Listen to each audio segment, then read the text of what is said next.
Umaga sa ating lahat. Isang magandang umaga sa inyong lahat. Welcome po muli sa ating Lord's Day dito sa Redeemer's Covenant Church. At kami ay nahanap dito sa loob ng Manuel L. Quezon Elementary School sa pinakahuling classroom sa may bandang right if you're facing the school. So, tunay na mabuti ang Panginoon. I think merong bagyo pero ito it's all skies are clear. Bago tayo mag-umpisa, tayo muna po ay magbasa ng kasulatan ng Panginoon sa Psalm 14.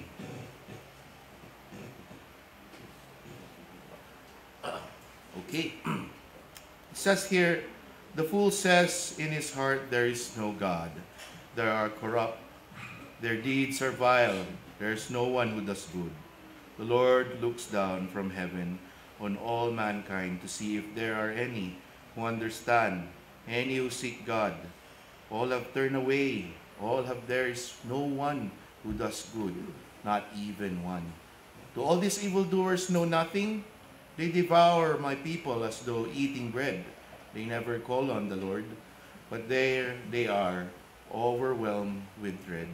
For God is present in the company of the righteous. You evildoers, frustrate the plans of the poor, but the Lord is their refuge. Oh, that salvation for Israel would come out of Zion, restores his people. Let Jacob rejoice, and Israel be glad. This psalm is echoed later on in the scriptures of Paul. At ito ang estado ng bawat sanlibutan ng tao. No one really seeks good unless God truly renews a man and is born again. So, tayo bilang mga tao ay nangangailangan ng gabay at nangangailangan mismo ng salita ng Panginoon upang malaman ang tunay na tama at mabuti. Dahil kahit sa ating sariling kabutihan na iniisip ay kadalasan ay tayo pa rin, ang puso pa rin nating makasalanan ang nananaig. So as we gather today to hear God's Word, let the Word remind us and illumine us so that we may be able to examine ourselves whether we are of the faith or whether that we are still being governed by ourselves, being God within ourselves. So bago tayo tumungo at mag-alay ng awit, tayo muna po'y manalangin. Most gracious and Heavenly Father, we praise you, we thank you, we glorify your name. Truly we are always in awe as you give us the wondrous work in your hands and what you have done to this world, where all the things that we see reflects of your magnitude. But there's nothing more that this magnitude could ever express, that your Son, who has given us the salvation by being crucified in the cross to pay for our sins. Father, may the Holy Spirit illumine us today for the words that have been prepared, and that you may bless and anoint all the workers for today, so that everyone will bless you and give you glory. Father, we pray as well for all our brethren who are not yet here, those who are watching in the comfort of their homes. May you illumine them, the word. May you remind them that the physical church is where we are changed, where we will know each other's faults and when we be cleansed by your word alone. So we praise you, we give you glory in Jesus' mighty name. Amen. So let us sing to the Lord, and let us sing our first song, Help Us See Christ.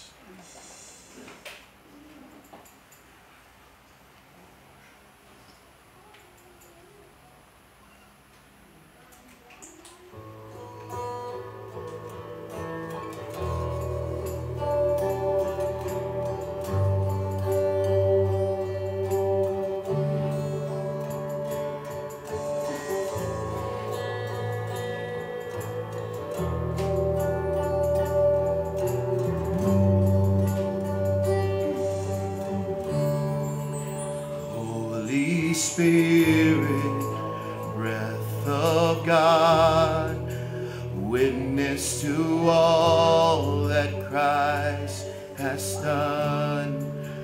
Great revealer, radiant light, one with the Father and the Son. And open our eyes, help us see Christ. May we behold His majesty. And open our eyes, Spirit, we cry. Show us the glory of our King. Oh, help us see Christ.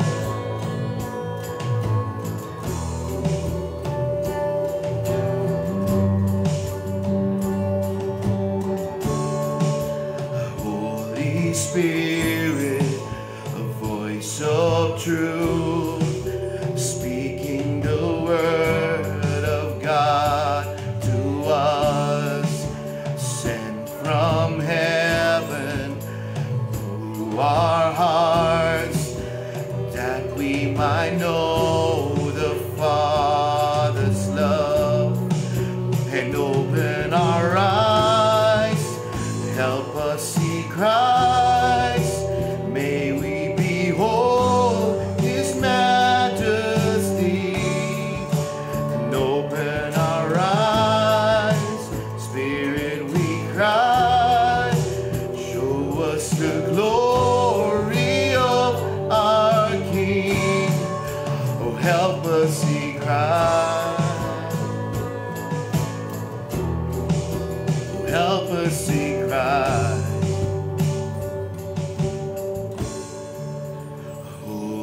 Spirit, guarantee of the redemption Christ has won. A promised helper, be our strength until this race on earth is run. And open our eyes, help us see Christ. May we behold His majesty.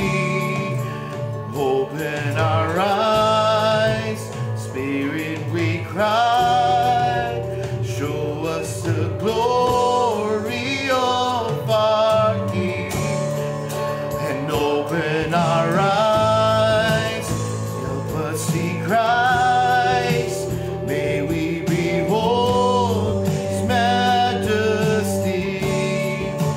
Open our eyes, Spirit, we cry. Show us the glory of our King. Oh, help us see Christ. Oh, help us see Christ.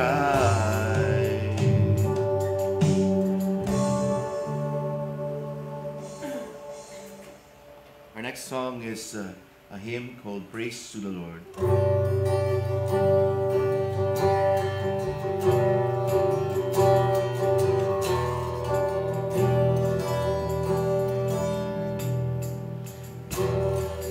Praise to the Lord, the Almighty, the King of creation.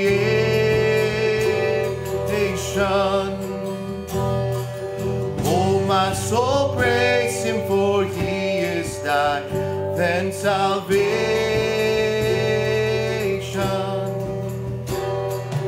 All ye who hear, now to His temple draw near. Praise Him in glad adoration.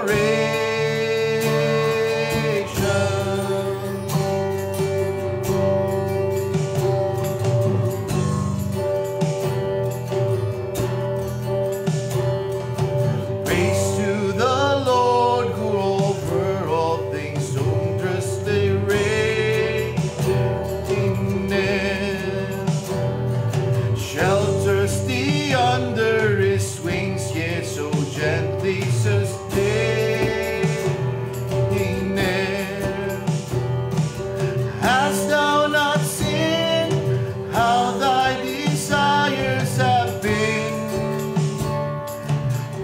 exalted in what He ordained.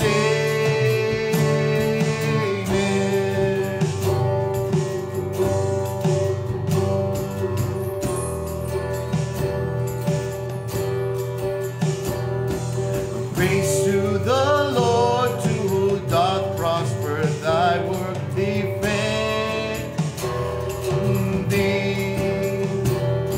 Surely His goodness and mercy will daily attend thee. Ponder anew what the Almighty can do, if with His love we befriend thee. Praise to the Lord, oh let all that is in me adore me.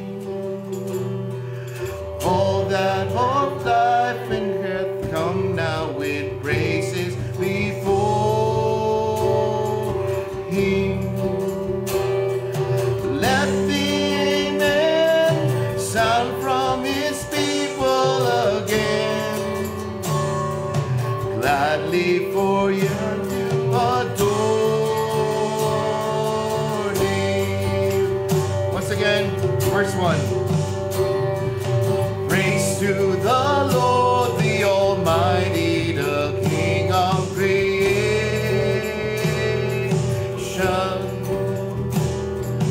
Oh, my soul, praise Him, for He is thy health and salvation.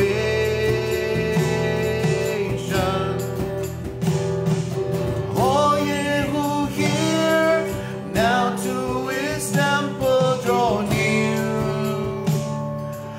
Praise Him in glad adoration.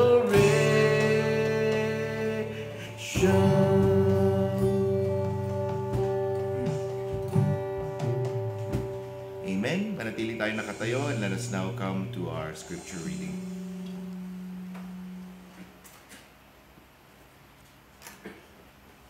For our scripture reading, let us open our Bibles to the book of Joshua, chapter 15, and we will be reading from verses 20 to 63. Please join with me, verse 20. This is the inheritance of the tribe of Judah, clan by clan. The southernmost towns of the tribe of Judah in the Negev toward the boundary of Edom were Kabzeel, Eder, Jagur, Kina, Dimona, Adada, Kedesh, Hazor, Ithnan, Zip, Telen, Bealoth, Hazor, Hadatha, Kirioth Hezron, that is Hazor, Amam, Shema, Molada, Hazar Gada, Heshmon, Beth-Pelet, Hadar Chual, Beersheba, Bizothia, Baala, Im, Ezem, Eltolad, Kesil, Horma, Ziklag, Madmana, Sansana, Lebaoth, Shilim, Ain, and Rimon, a total of 29 towns and their villages. In the western foothills, Eshtaol, Zora, Ashna, Zanoah, En-Ganim, Tapua, Enam, Jarmuth, Adullam, Soko, Azekah, Sharaim, Adithaim, and Gedera or Gedethoraim, 14 towns and their villages. Zenan, Hadasha, Migdad, Dilean, Mizpah, Joktil, Lakish, Boshka, Eglon, Kabon, Lamas, Kitlish, Gederoth, Beth Dagon, Naamah, and Makeda, 16 towns and their villages. Libnah, Ether, Ashan, Iftah, Ashna, Nizib, Kela, Akzib, and Maresha, 9 towns and their villages. Ekron with its surrounding settlements and villages. West of Ekron, all that were in the vicinity of Ashdod, together with their villages. Ashdod, its surrounding settlements and villages, and Gaza, its settlements and villages, as far as the Wadi of Egypt and the coastline of the Great Sea. In the hill country, Shamir, Jatir, Soko, Dana, Kiriath Sana, that is Debir, Anab, Eshtemo, Anim, Goshen, Holon, and Gilo, 11 towns and their villages. Arad, Duma, Eshan, Janim, Beth Tapua, Apeka, Humta, Kiriath Arba, that is Hebron, and Zior, 9 towns and their villages. Maon, Carmel, Zip, Juta, Jezreel, Jokdeam, Zanoah, Cain, Gibeah, and Timnah, 10 towns and their villages. Halhul, Bethzur, Gedur, Maarath, Beth Anoth, and Eltekon, 6 towns and their villages. Kiriath Baal, that is Kiriath Jearim, and Rabbah, 2 towns and their villages. In the desert, Beth Araba, Midin, Sekaka, Nibshan, the city of Salt, and En-Gedi, 6 towns and their villages.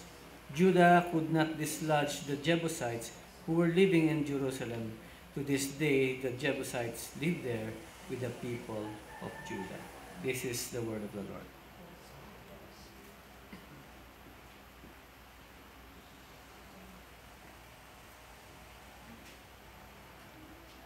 Our second reading is found in the book of Romans, chapter 1, verses 1 to 17. It will be the book of Romans, chapter 1, 1 to 17. Let us read. Paul, a servant of Christ Jesus, called to be an apostle and set apart for the gospel of God, the gospel he promised beforehand through his prophets in the Holy Scriptures regarding his Son, who as to his earthly life was a descendant of David, and who through the Spirit of holiness was appointed the Son of God in power by his resurrection from the dead, Jesus Christ our Lord. Through him we receive grace and apostleship to call all the Gentiles to the obedience that comes from faith for his name's sake. And you also are among those Gentiles who are called to belong to Jesus Christ. To all in Rome who are loved by God and called to be his holy people, grace and peace to you from God and our Father, from the Lord Jesus Christ. First, I thank my God through Jesus Christ for all of you, because your faith is being reported all over the world. God, whom I serve to my spirit in preaching the gospel of his Son, is my witness, how constantly I remember you in my prayers at all times. And I pray now that at last, by God's will, the way may be open for me to come to you. I long to see you, so that I may impart to you some spiritual gift to make you strong. That is, that you and I may be mutually encouraged by each other's faith. I do not want you to be unaware, brothers and sisters, that I planned many times to come to you, but have been prevented from doing so until now, in order that I might have a harvest among you, just as I have had among the other Gentiles.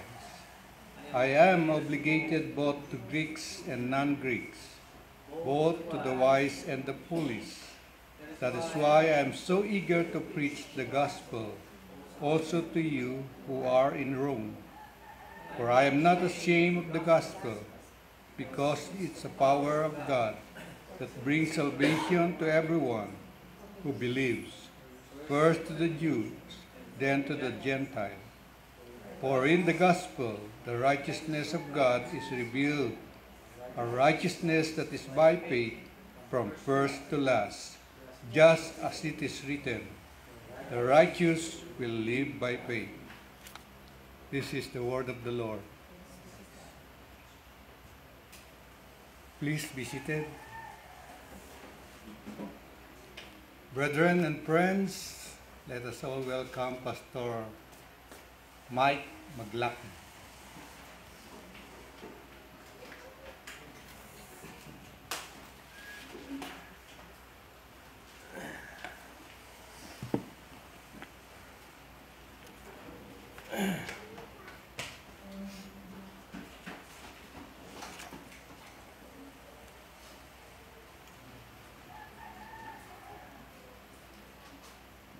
A pleasant good morning to each and everyone.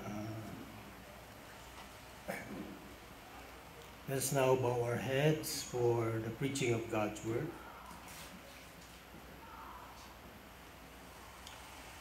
Our Father God in heaven, we are so blessed people to be sitting in this specific place, this specific time, to hear you speak to us. May we not take lightly this day. It is the Lord's day, that we really desire to be in your presence, Father God. And so may you guide us as we continue on in our study on the book of Ruth. May you just pour out your grace to your speaker and likewise to the hearers, that they may be able to understand your truth today. May your name be honored in Christ's precious name. Amen. Amen. So we are studying Ruth, and we are now in chapter 2, so I'd like us to open our Bibles to that page in your Bibles. And just a recap, in chapter 1, we see Elimelech's departure, and his departure is two-pronged, meaning to say that he, together with his family, departed from Bethlehem into Moab, thinking because of the famine that God is going to bless them in another place. While in fact what happened was indeed problems after problems arose, and even Elimelech departed, meaning to say he died, and even two of his sons died as well in the land of Moab. And because of this, we see the wife Naomi in despair because of what has happened, and because of this she felt bitter that she was thinking God has made her bitter because of their departure from the promised land that God has given them. And then we also saw Ruth, one of the daughters-in-law of Naomi, who clung to her. And this was crucial in the story, as this will eventually lead to God providing for her and Naomi. So the title of this message today is God's Grace is Manifested in His Provision.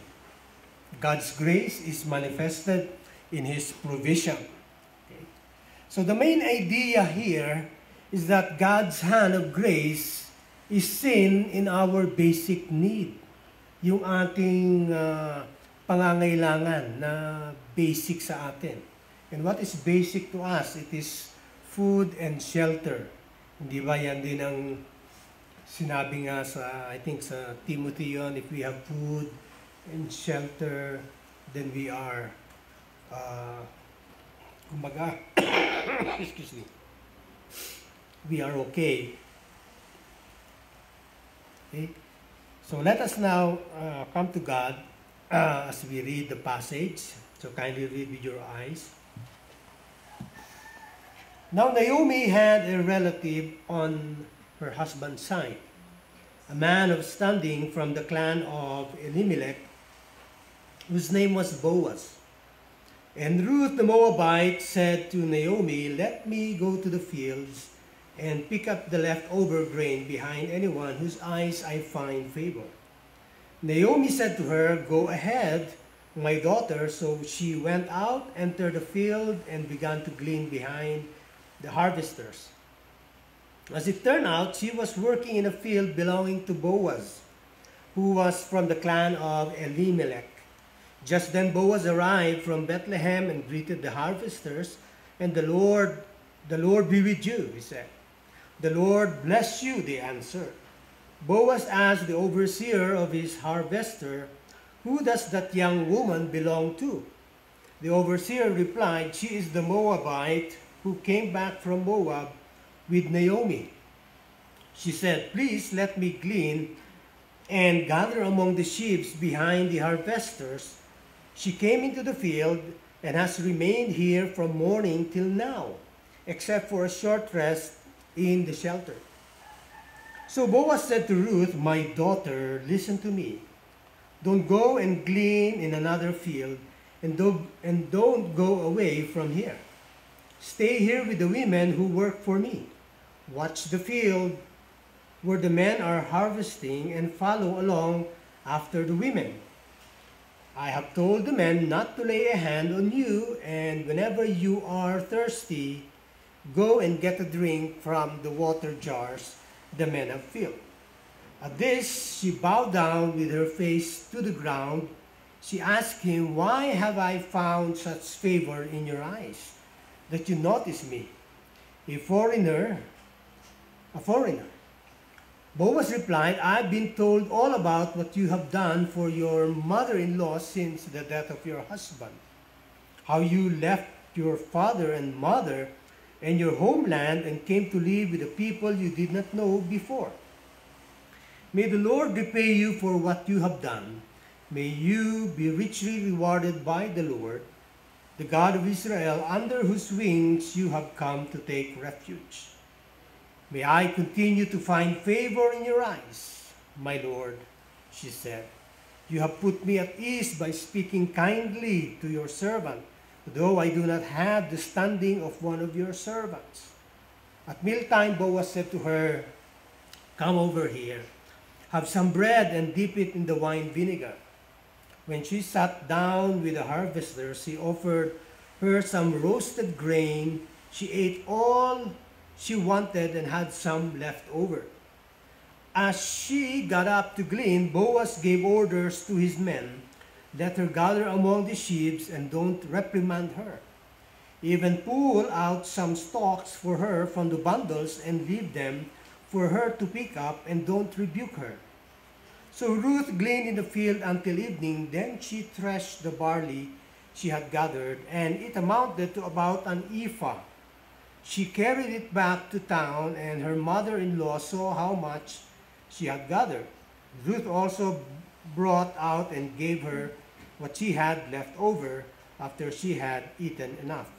Her mother-in-law asked her, "Where did you glean today?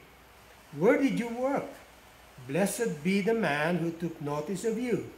Then Ruth told her mother-in-law about the one at whose place she had been working. "The name of the man I work with today is Boaz," she said. "The Lord bless him," Naomi said to her daughter-in-law. "He has not stopped showing his kindness to the living and the dead." She added that the man is our close relative. He is one of our guardian redeemer. Then Ruth the Moabite said, "He even said to me, 'Stay with my workers until they finish harvesting all my grain.'" And Naomi said to Ruth, her daughter-in-law, "It will be good for you, my daughter, to go with the women who work for him, because in someone else's field you might be harmed." So Ruth stayed close to the women of Boaz to glean until the barley and wheat harvests were finished, and she lived with her mother-in-law. So this is the word of the Lord. So at scene 1, we see The location is in the land of Moab. In chapter 2, we now see the scene or the episode in the fields of Bethlehem. And our passage speaks of it. And so I only have 2 points for this passage. And one is the divine appointment, and the second is the divine providence. And so we go to the divine appointment, chapter 2, verse 1 to 13. In this chapter, a new character is introduced. So sino po itong bagong karakter na lumitaw? It is a relative on Naomi's husband's side. Okay, kay maaring pinsan ito ni Elimelech. Okay, o basta relative. He was a prominent man and of noble character. Okay, so marangal na tao itong si Boaz. Okay, so Boaz was the name of this man. He is known in the community, possessing wealth and property, but as the story unfolds, we will see that he is also a man of integrity. Okay?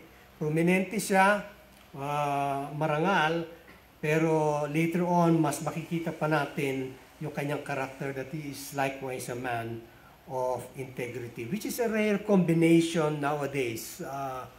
Like yung mga politicians na alam natin, di ba, minsan makikita natin, bakit na-link sa isang artista? Okay?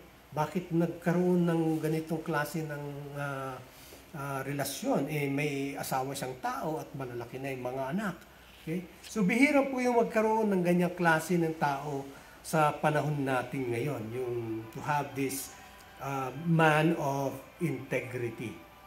Now Ruth, the Moabite, asked Naomi if she would allow her to go to the field and gather fallen grain behind someone she finds favor. So sabi ni Ruth, Ma, pwede ba ako lumabas? Kaysa naman magtinginan lang tayo dito, magugutom tayo.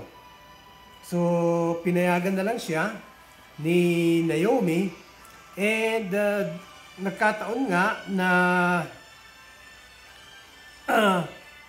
yung practice ng paggagapas, okay, ay pinapakita ito mismo sa kalugaran ng mga Israelita or mismo sa kanilang tribe. Okay, especially when we studied Leviticus 19:9-10, that speaks of pagka nagkaroon ng harvest, ay nag-iiwan talaga. Sinasadya ng mga harvesters mag-iwan ng mga ilang mga tawag dito, mga kanilang i-glean, okay, o yung mga grain or yung mismong stock, iwan talaga nila sa giant. Para saan? Para sa mga mahihirap. Okay, ganyan po ang batas ni Yahweh, na kapag matapos maggapas at yung mga mahihirap walang makain, pupunta lang sa field at meron silang makukuha at meron silang maipapakain sa kanilang pamilya. So napakaganda po talaga ng gawa ng Diyos, ng yung kanyang batas, na pati ang mga mahihirap ay kumbaga ay talagang kanyang inaalala. Okay. And at this time, si Naomi and si Ruth, galing sila sa Moab na umuwi, na walang-wala talaga. And that is why lumabas si Ruth para kahit papano ay may makuha siya. Maaring nalaman ito ni Ruth sa kanyang asawa na ganito yung kalakaran sa kanilang lugar sa Israel, kaya't naisipan niya talagang lumabas para lang may makain silang dalawa ni Naomi. Okay? So, pinayagan na siya. And yung surprisingly, yung kanyang lugar na napuntahan, okay, is the portion of the field belonging to Boaz. Okay? Of all people, talaga pang si Boaz. Pero naniniwala ba kayo na this is just mere coincidence? I don't believe so, because there are no coincidence in God's program. And this divine appointment proved that the Lord's hand was not against Naomi.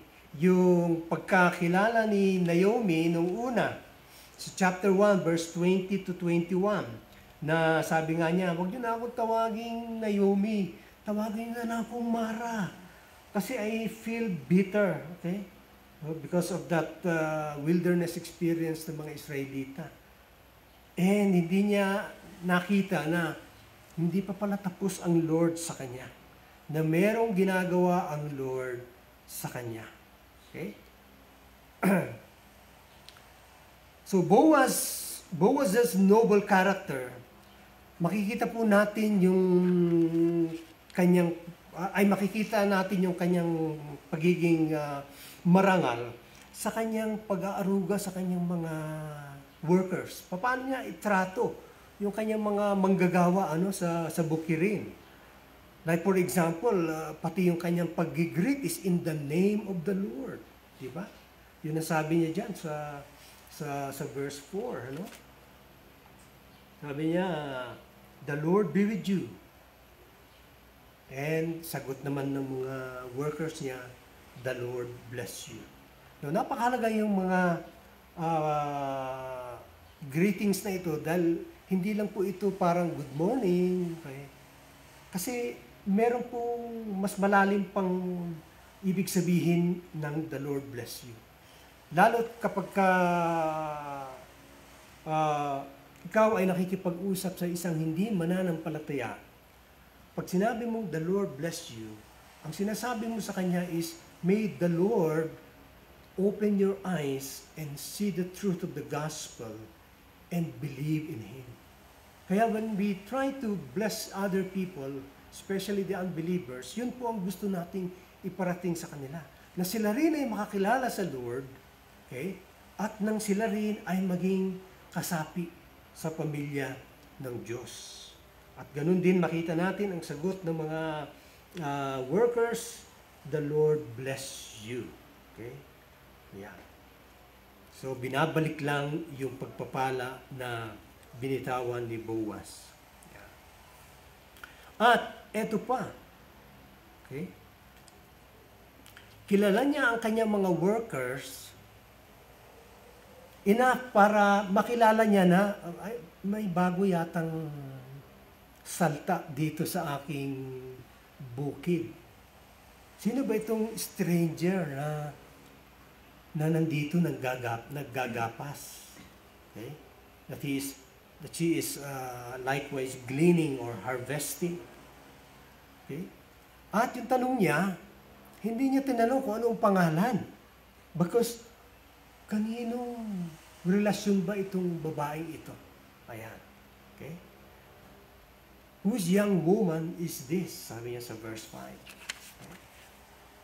And, eto naman yung kanyang overseer, yung servant ni Boaz, in-emphasize niya yung nationality nitong si Ruth. Sabi niya, she is the young Moabite woman. So talagang in-emphasize na Moabite ito, who returned with Naomi from the territory of Moab. Inulit pa uli, pati yung lugar.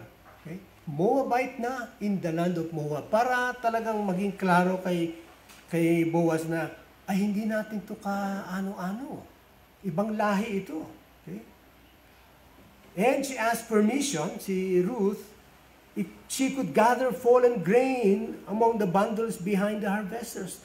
At pinayagan naman siya nung servant. At sinabi pa ng servant, masipag itong babaeng ito. She came and has been on her feet since early morning. And rested only for a short while. So talaga makita mo ang kasipagan ni Ruth.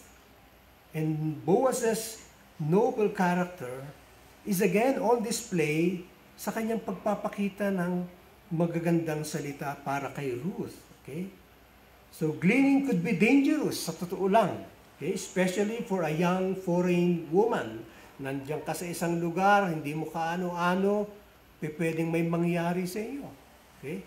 Pwedeng pagsamantalang ka ng mga hindi kilalang tao, kapag may mga tawag nito, mga tulisan, pupunta, at makita ka daw, pwede ka nilang dakpin at dalhin sa kanilang mga kalugaran para maging slave.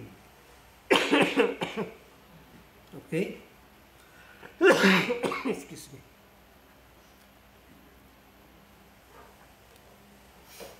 Thus, nagbigay ng instruction si Boaz sa kanyang mga kalalakihan na huwag siyang pagsamantalahan o gawa ng masama.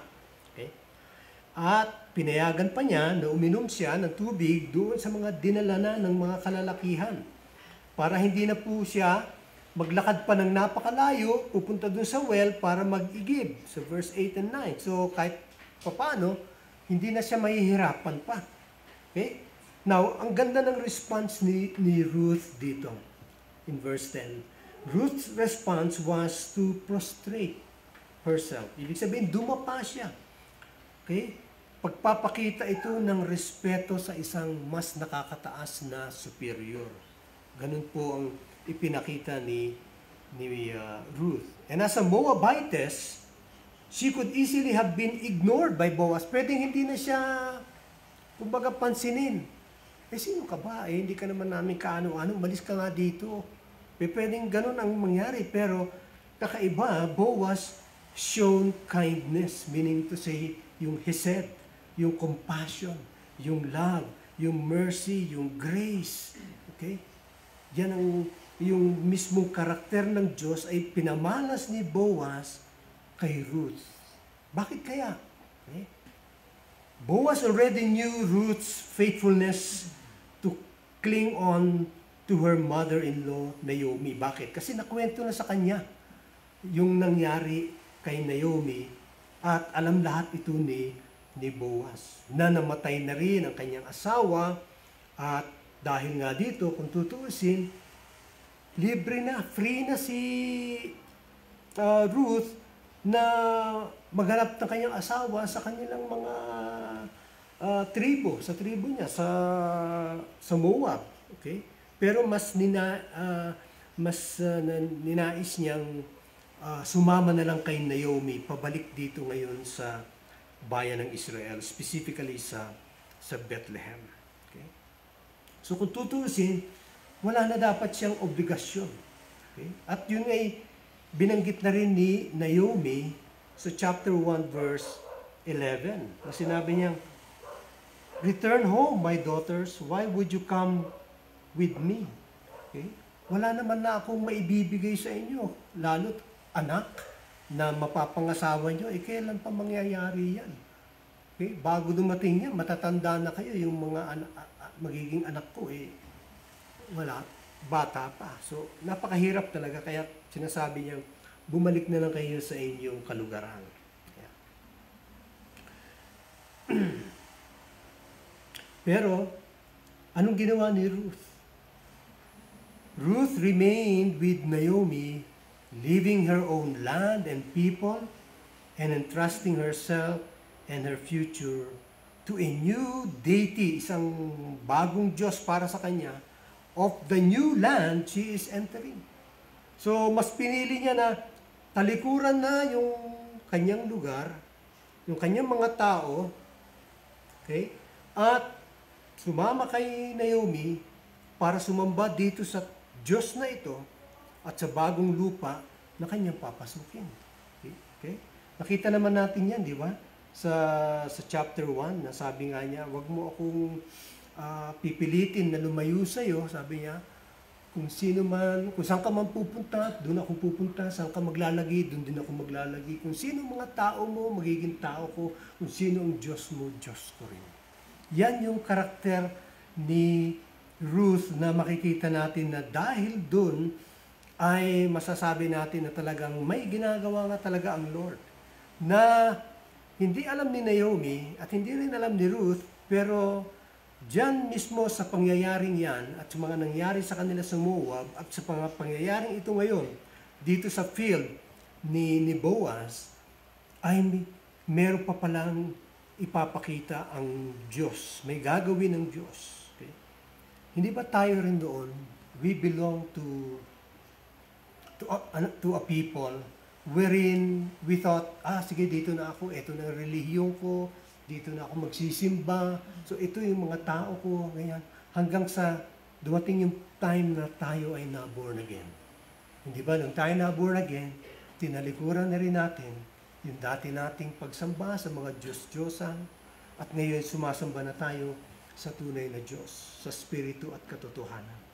So ganun din po, ganyan po nangyari kay Ruth. At sa atin, sabi nga, bilang mga mananampalataya, ay kailangan natin itong bigyan ng importansya. Na ang ating pagiging born again ay hindi coincidence. Hindi po yan nangyari for the sake na meron lang masasabi ka in time na sa history, ganito nangyari sa akin, napasok ako sa mga born again group. Hindi. Talagang God ordained it. If you will realize kailan ka talaga tinawag ng Lord, ako noon talagang hindi ko ma-imagine na kailangan pa akong pumunta ng abroad para doon ako kilusan ng Lord. And then later on, from that time on until now, nagtuloy-tuloy na ako. Yung sabihin talagang kilos ng Lord. Hindi natin ito gawa. Maaring meron tayong plano sa buhay, pero it is the Lord that directs our path. Okay? Meron ginagawa talaga ang Diyos. So wag natin pong mamaliitin ang mga maliliit na bagay na nangyayari sa buhay natin. All of those things, sabi nga, magiging part and parcel of the whole picture. Kung paano ka tinawag ng Panginoon mula sa dati mong kinasasadlakang either relihiyon or kung ano man ang mga ginagawa mo nung araw na hindi kaaya-aya. Okay? And so, let's continue. So, Boaz now asked the Lord, si Yahweh. So, yung kanyang salitang ito is like a prayer asking Jehovah to reward Ruth's faithfulness to Naomi. Yung pagpapakita ni Ruth ng kabutihang loob kay Naomi at sa mga namatay, si Elimelech at yung kanyang asawa, okay, yung dalawang anak na lalaki ni Naomi, na parehas rin namatay, sabi ni Boaz, "May the Lord reward your faithfulness to Naomi and to shelter her under His protective wings." Now, itong mga katagang ito ay makikita natin sa Psalm at napakarami yan. At least there are 6 at kinuha ko lang yung Psalm 36 verse 7. Punta lang tayo doon. Psalm 36 verse 7. At ito nakalagay dyan. "How priceless is your unfading love, O God. People take refuge in the shadow of your wings." So ito po yung panalangin ni Boaz para kay Ruth na maibalik yung pagpapala sa kanya and for us to even see God as liking him to a big bird na with wings that really protect. Hindi ba we can imagine yung eagle na kung saan ay kanyang proprotektahan yung kanyang mga inakay. Okay? Na kung meron man may mga panganib dyan, she is going to shelter itong mga maliliit niyang anak sa kanyang wings. Ganyan din po ang Diyos. Okay? As a mother bird shelters her young. Okay? At mind you guys, nung time na si Jesus, nung kanyang pagpasok sa Jerusalem, you'll find this in Matthew 23. Let's go there para makita natin. Ganito rin po yung heart ng ating Panginoong Jesus. Matthew 23, verse 37 to 39. Ito po yung lamentation ni Jesus Christ. Nung pagpasok niya sa Jerusalem, sabi niya, "Jerusalem, Jerusalem, you who killed the prophets and stoned those sent to you, how often I have longed to gather your children together as a hen gathers her chicks under her wings, and you were not willing. See? So, mismo ang Panginoon, He was so burdened with the Jews of His time na hindi nila nakikita na may paparating na paghuhusga. Kaya sabi nga niya, like a hen wanting to shelter her young, yun ang gusto rin ng Diyos. Kaso, ayaw ninyo. And so what happened? AD 70 came and Jerusalem was sieged. Okay? AD 66, nag-start na yung siege. At doon na nagkaroon na ng famine, nagkaroon na ng chaos sa loob, nagkaroon na ng cannibalism, di ba? Kinain nila yung mga anak nila. Nawala na talaga yung tamang pag-iisip ng mga Hudyo nung time na yun. It was a judgment of God. Kaya nga, mga kapatid, yung mga ganitong pagkakataon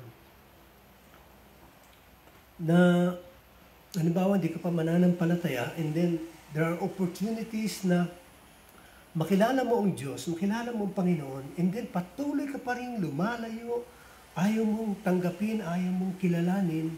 Sabi nga ano pang mangyayari kung pag dumating ang panahon, wala na. There's going to be a famine of the word. Hahanapin mo, di mo mahanap. Dahil kinain ka na ng mundo, gaya na nangyari sa mga Hudyo noong AD 66 to 70 in the siege of Jerusalem. Kahindik-hindik.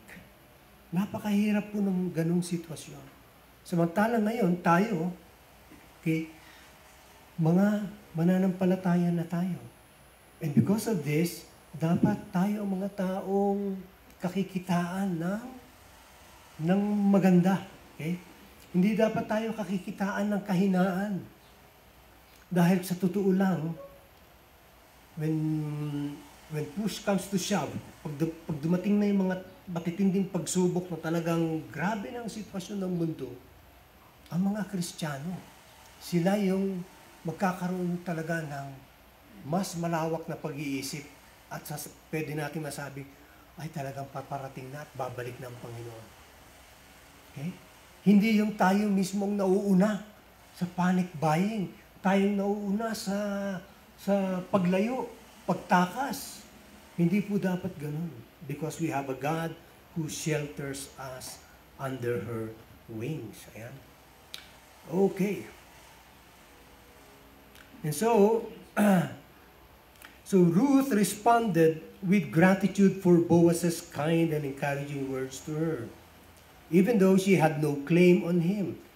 Sa totoo lang, not even that of a maidservant in his employment. Di naman siya nagtatrabaho kay Boaz. Nagkataon nandun lang siya. Pero pinayagan pa rin siya ni Boaz. At dito pupunta na tayo sa pangalawang point, the divine providence. Okay, verse 14 to 23. As an impoverished gleaner, isang mahirap na nanggagapas, gaya ni Ruth, would normally have had little or nothing to eat. Sa totoo lang. Ibig sabihin talagang, siyempre kararating lang nila ng Israel. Wala halos makain. Wala namang mapapasukan kaagad na trabaho. Di ba? Ganun po ang sitwasyon ni Ruth. And Boaz, however, invited her to eat with him together with his harvesters. Nung umabot na sa oras ng kainan, halika na, sumama ka na sa amin. Hindi ba tuwang-tuwa si Ruth na, ay may makakain na rin ako. At makikita natin ito later on. Okay? Makikita natin ito later on. Kung bakit nga ganun. In contrast, to Naomi's declaration in chapter 1 verse 21, balik po tayo dun sa Ruth.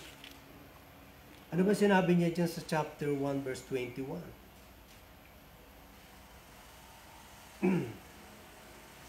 I went away full, but the Lord has brought me back empty. So, contrast ito, ano? Si Naomi, umalis ng Israel, full, bumalik empty. Samantalang itong si Ruth, sabi nga, she went out empty, but came back full. Sabihin, dami niyang dala. Okay? sobra-sobra pa. Okay? Now, hindi po ito turo ng prosperity gospel. No? Baka akala nyo, nagtuturo na si Pastor Mike ng siksik-riglig, umaapaw at in good measure. Okay?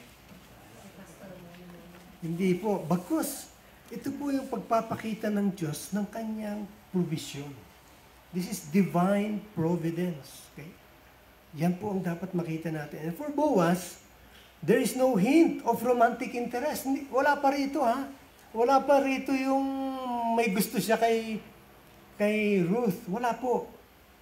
Pinapakita niya lang yung kanyang karakter na isa siyang marangal na tao, matulungin na tao, at pinapakita niya ito sa kanyang mga tauhan at maging mismo kay Ruth. Okay? He was simply demonstrating his compassion and generosity to Ruth, who even though an alien was linked to him through Naomi. Alien siya, pero dahil konektado siya kay Naomi, okay, dahil nga napangasawa niya yung namatay na anak na lalaki ni Naomi, and so therefore, related sila. Okay? And then he went so far as to instruct his harvesters deliberately to leave some grain for her to pick up. Sinigurado niya, deliberately, sinabihan niya yung mga tao niya, uy, magtira pa kayo ng ng mga grain. Tsaka yung mga nagapas na natin, kumuha na rin kayo doon at ihagis niyo lang dyan sa gilid-gilid. Para nang sa gano'n, ma-pick up ni Ruth. At dahil dito, sabi nga, malaki yung na-harvest o nakuha ni Ruth. Okay? Sobra-sobra pa to, beyond the demands of the law of Moses. Yung sinasabi kong, pag naggapas kayo, mag-iwan lang kayo dun sa mga gilid-gilid. Pero mismo dun sa bundle, yung harvest na, ay kumuha pa. Pinakuha pa ni Boaz yung kanyang mga servants at iiwan nyo yan sa dadaanan. Okay? At huwag nyo rin siyang i-rebuke kung sakali mang marami siyang makuha. See? Huwag niyong pagagalitan. Okay?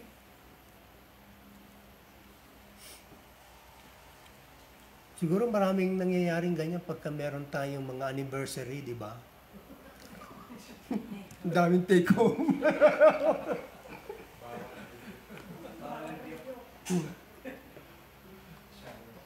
Ayan. Pero sa totoo lang, may take home pa rin talaga dito si Ruth. So tuloy natin. So Ruth gathered grain in the field until evening. Pero imagine, morning until evening, gaano kadami makukuha niya. And the measure of Boaz's generosity, yung kanyang pagbubukas palad, and yung kasipagan at hard work ni Ruth is demonstrated in the remarkable quantity of grain that she gathered, about 26 quarts. Okay? 26 quarts, ang isang galon ng pintura is, 4 quarts yan eh. So, imagine 26 divided by 4, and that is 6, also 6.5 gallons. Puno yun. Ng grain, grain na yan. So, ibig sabihin, it is able to provide for a person for weeks. So, weeks talaga. Hindi lang one day. Weeks. Okay? Several weeks yan. So, after which, eto na ngayon. Umuwi na siya, si Ruth, at bumalik ng town, and then nakita niya ang kanyang mother-in-law na si Naomi, okay? At sinalubong niya at sinabi niya, eto yung aking mga nagapas. At the same time, ito rin yung leftover doon sa aking kinain. So, sabihin, makita natin, di ba, how frugal si Ruth. Iniisip niya pa rin na meron pala siyang mother-in-law na baka hindi pa kumakain. Na pati yung kanyang sobra, leftover, itinake home niya para may makain pa ang kanyang mother-in-law. At gulat na gulat si Naomi. Saan ka ba naggapas at napakarami nang nakuha mo? Okay? And when Ruth told her, the man's name is Boaz, a relative of her by her husband, eto na ngayon. Yung mismong generosity na pinakita ni Boaz ay isa ng ebidensya para kay Naomi. Dapat nakita ito ni Naomi, which I believe nakita niya.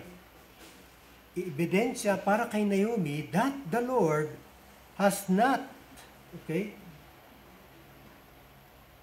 abandoned His kindness to the living or to the dead. Okay? Ibig sabihin,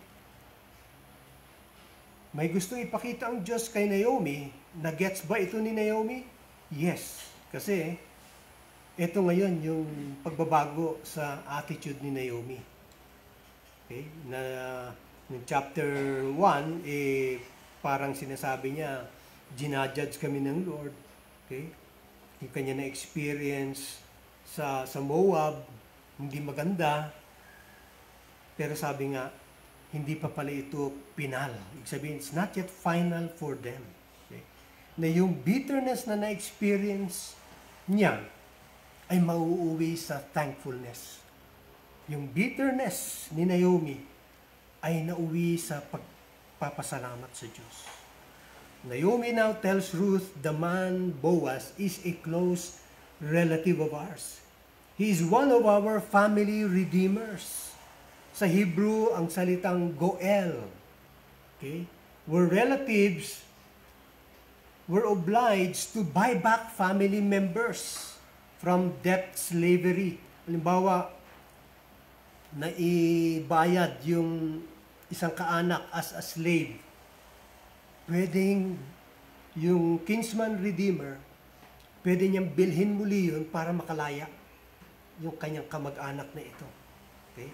Kung yan ba'y kapatid niya, or pinsan niya, or lolo niya, tatay niya, pwede niyang bilhin.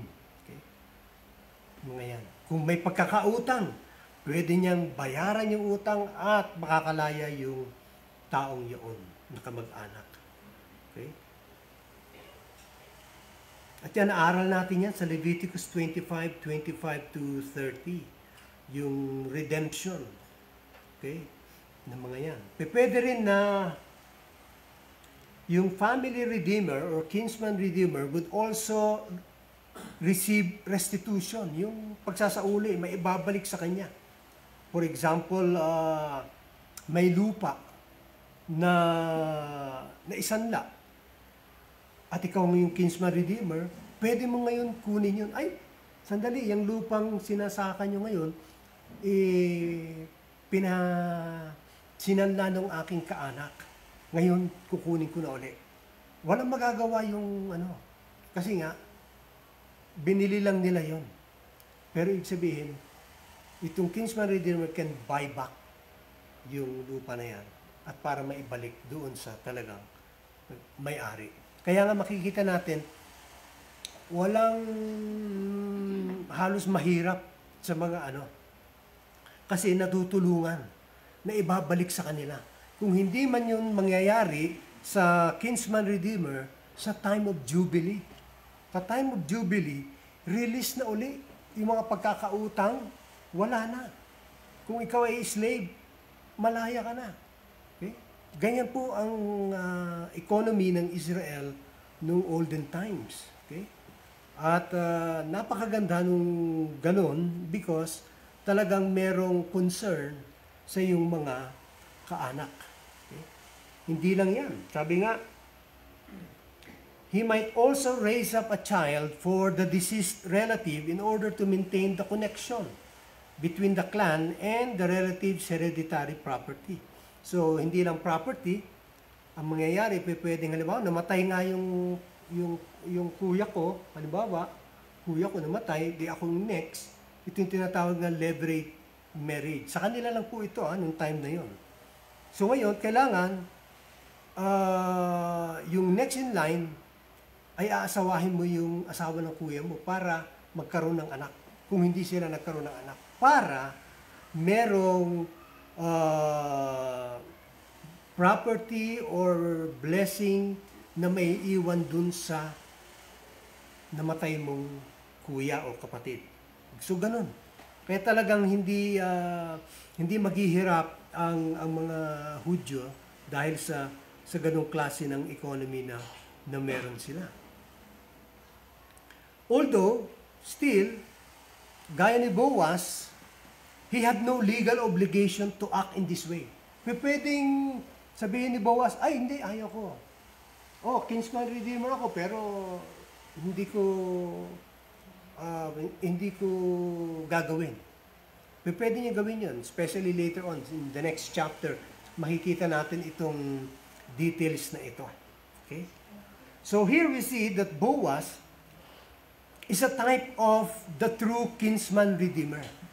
So dito pinapakita that Boaz is a type. At sino itong true kinsman redeemer that we know? Sino? Si Jesus. Siya yung tunay na kinsman redeemer. Siya yung nag-redeem sa atin. Okay?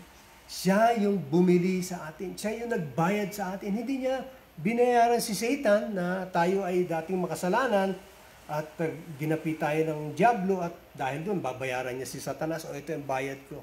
Itong pagkapako ko sa krus. Hindi siya nagbabayad kay Satan. Okay? As some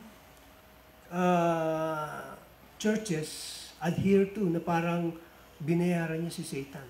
Mali po yung turong yun. Okay? Ang nangyari was that, kanino ba nagkasala ang tao? Sa Diyos. And so sa Diyos din dapat bayaran yung pagkakasalang yun. At hindi kaya ng tao, and thereby, Christ came into the world to save sinners. Okay? Just like you and me. At sabi rin ni Apostle Paul, Christ came to save sinners of whom I am the worst. Si Paul yan Sabi niya, I am the chief of sinners. Dahil pinersecute niya yung mga tagasunod nung The Way. Tinatawag kasi yung mga followers ni Jesus ng The Way. Yung pong tawag sa kanila before eventually they became Christians. Yun ang tawag na, no? So, dahil dito makikita natin that our kinsman redeemer is no other than the Lord Jesus Christ. Okay? Sabi nga, if you want to be part of the family of God, you need to have a kinsman redeemer. You need to be born again. You need to come to know who Christ is, what He has done, okay? What He has done on the cross for us. So yun. And for us as believers, ngayon na tayo ay born again na, ganun na lamang ba na parang, sige, we live carefree lives, pakita natin, ligtas na ako, so gawin na natin lahat na pwede natin gawin. Magnakaw na tayo, okay, sausaw na tayo sa kasamaan. Hindi po ganun Hindi po yun ang sinasabi ng Bible Sabi nga ni Apostle Paul, because grace abound, then sabi nga, kung yung evil abounds, grace abounds, and thereby, sige, gawin na lang natin ang gusto natin gawin. No, may it not be so. Certainly not. God forbid, sabi nga ni Apostle Paul. Meaning to say, wag yung gagawin. Ibig sabihin, kapag ginawa nyo, ibig sabihin, mali lang ang inyong pananaw. Mali ang inyong pag-intindi sa gospel. Okay? And another, now how could we win people to Christ? Okay? Kung halimbawa, ang testimony natin ay hindi maganda, how can we win people to Christ? Instead na sasama sila, gaya halimbawa ni Ruth at si Naomi, kung si Ruth, ang tingin niya lang kay Naomi is parang, ang pangit naman ang testimony nito. Mabuti si Ruth, kahit papaano, dumikit pa rin siya kay Naomi. Okay? Pero tayo ngayon, sa panahon, how can we win people to Christ if sira yung testimony natin? So, di ba? Something to ponder about. So now let's go as we end our lesson today. Naomi's approval of Boaz's invitation for Ruth to remain until the end of the harvest demonstrates a concern for Ruth's safety. Okay, which was not evident in the beginning. Diba yung una, sige, pumunta ka. Parang wala kay Naomi. Sige, pumunta ka, hindi niya naisip na, o nga, pwede may mangyaring masama kay Naomi. Pero makita natin, because God was the one controlling the events and the situation, walang nangyaring masama. At mismong yung sinasaka ni Boaz na field, ay doon napunta si Ruth. Okay? At dahil dito, sabi nga, may mga naiuwing pagpapala si Ruth. Okay? Pangalawa, it may also reflect Naomi's growing awareness of her own culpability in the fate of her own family. Maaring naisip niya sa sarili niya, ayun nga, umalis kami ng Bethlehem, pumunta kami ng Moab, hindi ba't parang I was gleaning from a field that is not ours? It is another field. Instead of seeking refuge under the wings of the Lord as she should have done. Ibig sabihin, sana nung time na nagkaroon ng famine, naisip niya na, hindi, malalagpasan natin to, si Lord kasama natin, pinangako niya itong lugar na ito sa atin, bakit tayo alis? Pero hindi, nauna yung pinangunahan niya ang Lord Silang dalawa ng asawa niya going ahead of God, di ba? And at times, tayo ganun we try to look for answers not in the sphere of the sphere of Christianity. Inahanap natin to sa mundo. Case in point. Okay? Bakit yung mga hindi mananampalataya? Bakit yung mayaman sila? Bakit they live carefree lives? Parang si Asaph. Di ba? Sabi niya, bakit itong mga to? Wala silang mga sakit. Ganda ng buhay nila. And sabi ni Asaph sa Psalm 37 ba yan? O Psalm 73, I almost slipped. Muntik na siyang madala nung kamunduhan. Bakit? Because nakita niya na parang gusto kong ganun ang buhay ko. Samantalang kami, ito parang hirap. Laging merong mga atake ng mga kaaway, ganyan. Pero sabi nga, when we try to look for answers in the world and not in God, and in the Christian sphere, sabi nga, we lose the sight of God's blessing. Mawawala talaga at ganun ang nangyari kay Naomi. Nakita nila, mukhang mas prosperous yung economy sa Moab. Lipat tayo. Nangaring siguro si Boaz, during the time, nagulat, bakit aalis ang mga ito? Si Boaz nagstay He stayed. Hindi naman siya umalis And God prospered Boaz. Kaya sa sinabi, di ba, hindi lang siya marangal, pero kilala siya at may kaya, mayaman siya. May field. Okay? Pero makikita natin, kahit ginawa man ng tao ang mga kumbaga yung going ahead of God, ang Diyos pa rin gumagawa ng paraan para iayos tayo, itama tayo, ilagay tayo sa tamang direksyon. At ganun nga nangyari dito kay Naomi. Pinabalik sila from Moab to Bethlehem at dito ngayon, uumpisahan na ipapakita ni God paano niya pagpapalain si Naomi at si Ruth. And so Boaz's generosity may have provided food, but Ruth's need of a home with a husband of her own is still real. Ibig sabihin, okay, na-provide na yung provision, yung food, okay, andyan na, yung clothing, andyan na, yung shelter, andyan na. Pero ang problem is, may kulang pa rin para kay Ruth. Bakit? Matanda na si Naomi. At yung daughter-in-law niya, bata pa. Kailangan pa mag-asawa at para magkaroon ng sarili niyang pamilya. Okay? And it's true, sabi nga sa 1 Timothy 5:14, it says, so I would have younger widows marry. Okay? Mga younger widows, dapat mag-asawa pa, sabi ni Apostle Paul. Bear children, manage their households, and give the adversary, Satan, no occasion for slander. So ganun yun.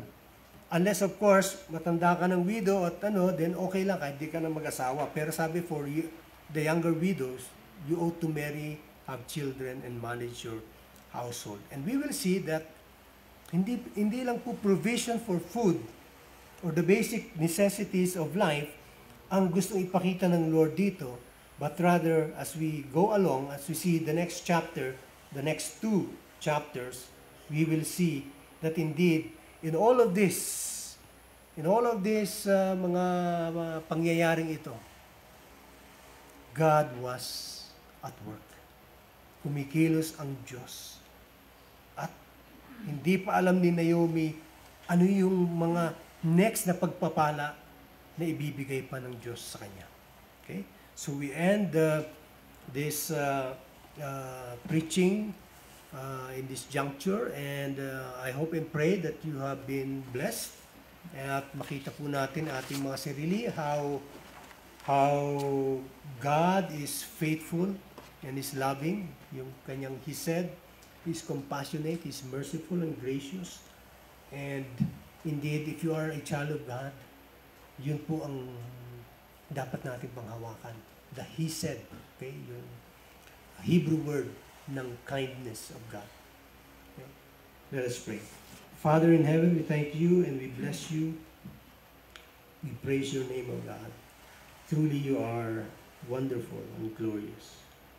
Receive now our praise and adoration in Christ. Amen. Amen. Good morning.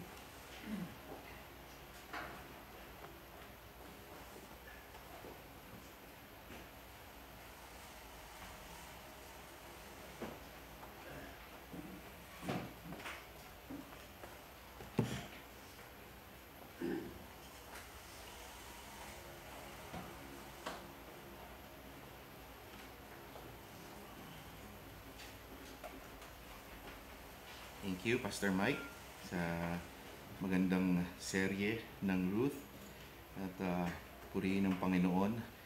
Let us now come to our offering and response song.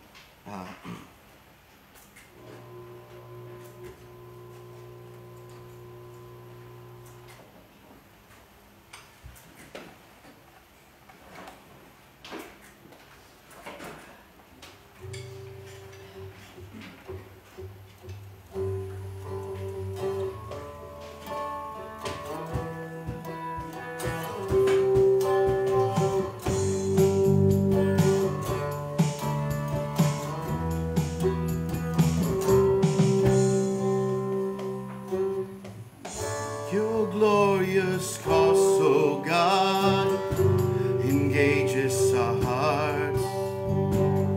May Jesus Christ be known wherever we are. We ask not for ourselves, but for your renown. The cross has saved us, so we pray. Your kingdom come. Let your kingdom come. Let your will be done, so that everyone might know your name. Let your song be heard everywhere on earth, till your sovereign work on earth is done. Let your kingdom come.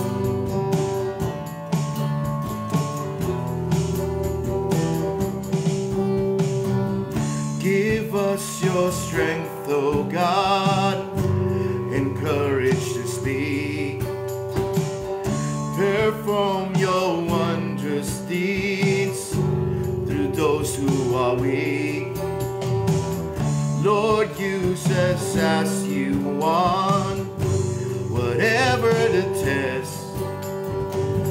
By grace we'll preach your gospel till our dying day. Let your kingdom come, let your will be done.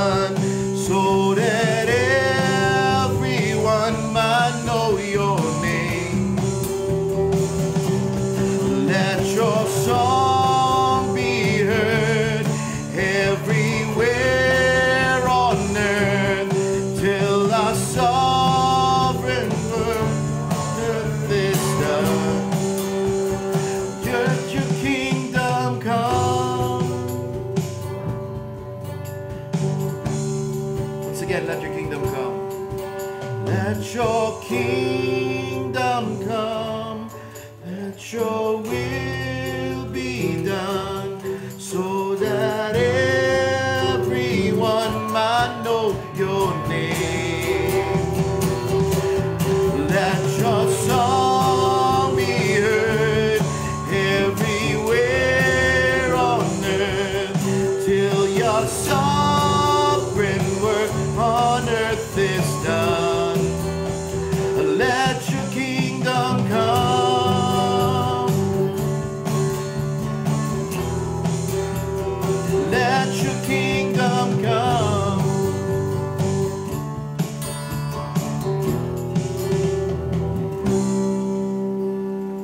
Amen. Aking tawagin si Brother Jericho to pray for our offering.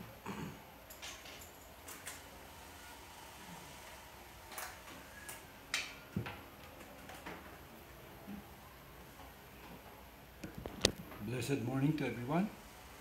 Kayo po ay manalangin para sa ating mga kaloob. Mapagpalang Diyos at mahabagin, mapagmahal naming Ama, salamat po sa inyong pagbibigay muli sa amin ng napakagandang pagkakataon na magkasama-sama at magpuri sa inyo. At makarinig, Panginoon, ng mga mensaheng nagbibigay ng paglagong spiritual, Panginoon. Salamat po sa mga karakter mo sa inyong sa salita mo, Panginoon, na ginamit mo hanggang sa aming panahon. Ang kanilang mga buhay ay nagbibigay ng mga prinsipyo, mga aral sa amin kung paano ikaw ay nagbigay ng direksyon, ng destinasyon, at meron po kaming mga kanya-kanyang mga pakikitungo mo, Panginoon, sa aming pong paglalakbay sa mundong ito. At sa amin po, Panginoon, na natutunan sa inyong mga mensahe, Panginoon, na kayo ang Diyos na nagpo-provide at kung paano kay Ruth, Panginoon, ay binigyan niya po siya ng kakaibang karanasan, Panginoon, at ang kanyang direksyon na binigay mo sa kanya. Ganoon din po sa amin, Panginoon. We thank you so much, Lord, for all the direction and provision that you give, Lord, and at present, even, Lord, sa future, ay hindi niyo po kami pababayaan. And now, Lord, as we give our offering, Lord, kami po ay nagandog sa aming mga handog na ito, ay aming panalangin, ang kayo pong patuloy na magbigay, Panginoon, ng wisdom sa aming pong kung paano namin palaguin at ang inyong mga gawain, Panginoon, ay aming pong matustusan, Panginoon. Sa aming pong matustusan sa mga pag-ebanghelyo, sa mga lingkod mo na ginagamit, at sa mga transportasyon kung saan ang aming pong mga ministeryo pinupuntahan, Panginoon. We thank you so much, Lord, and even our health and food that we need, you provided, O God. Salamat po. At dalangin ko po, Panginoon, ang pagpalain niyo pong patuloy mo. Aming buhay, ang aming kalakasan ay manatili upang makapagtrabaho po kami at makatulong, Panginoon, sa inyong gawain. We thank you, Lord, for the grace na ito rin pong aming tangkilik na itinatangkilik ay galing din sa inyo. And we just give it back to you, Father, that belongs to you. Salamat po, Panginoon. We bring back all the glory and honor and praise. In Jesus' name we pray. Amen.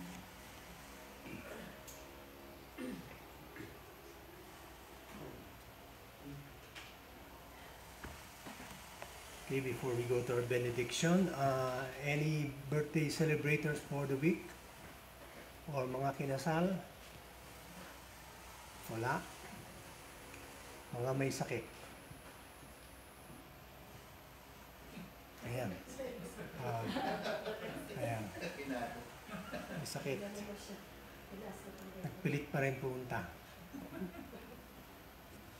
Sige, ako din may sakit. Okay. Anymore, mga may lagnat, Wala. Ako bukas po, tinamaan ng higad. Kaya po nangangati yung buong katawan. Anong tawag niya? Higad. Higad. Meron po. Yung budo-budo? Oo. Budo-budo. Nangyari sa akin yan na few... Natupi ko yung damit na kasama yung Oo. patay na higad dito sa my shoulder. Ang igabi yung black po, pagsuot ko. Oo. May napansin ko makate. Mm. Mas masakit.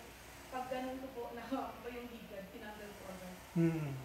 Kasi po, namaga na, tapos nagpapantal-pantal. Kasi hindi po ako makatulog na ng 2 gabi kasi Oo. yung katid. Yeah, ganyan din nangyari sa akin. 2 months back yata yun. May nahulog na ano. Mm. Talagang mamamaga. Nanganginig po ako. Tapos Mm. hirap po akong huminga ng 2 days. Pero Pero may gamot ka. Ng... ano po, Ah, kagabi. Nadadagdagan every day yung mga kape niya. Yung padami ng padami. Sige, pag-pray natin. Sige. Okay. Sinera. Ano? Asma. Hindi nakasama Sige, tayo manalangin. Si Simon, okay na? Okay na po. Praise God. Sige, tayo manalangin. Aming Diyos, muli ang aming pasasalamat sa inyo, sa inyong salita. At ngayon naman ay aming gustong itaas sa inyo mga may sakit, O Lord. Si Era ay inaasma po sa ngayon. Si Exie naman ay yung kanya pa rin pong diarrhea. Si Melanie sa kanyang higad, Panginoon, na nagkakaroon ng pagpapantal-pantal sa kanyang katawan at pangangati. So lahat ng ito, Panginoon, ay aming binibigay sa inyo. Ako rin po na may sipon ubo, aking may bahay din na may sipon ubo, at ang aking daughter and may apo ay ganun din po. So we hope and pray, Lord, that through your healing hands, O God, we may be able to recover from this illness, Panginoon. Tulungan nyo na gumaling kami kaagad at sa pamamagitan ng mga gamot at mga doktor na siyang titingin ay ibigay yung tamang gamutan, O Lord. So Lord, we ask for your grace, your mercy, your touch upon these bodies, Panginoon, for their recovery, O Father God. Also, we lift up to you, Panginoon, ang mga nag-celebrate ng kanilang kaarawan, ang mga kinasal sa week na ito. We pray for your blessing to be upon them. We pray for your provision. We pray for their growth. We pray for relationships to prosper. And that, Lord God, your name may be honored and glorified. Thank you once again. And for our benediction, may the grace of the Lord Jesus Christ and the love of God and the fellowship of the Holy Spirit be with you all. And everyone say, Amen. Amen. Good morning. I'll pray for the food.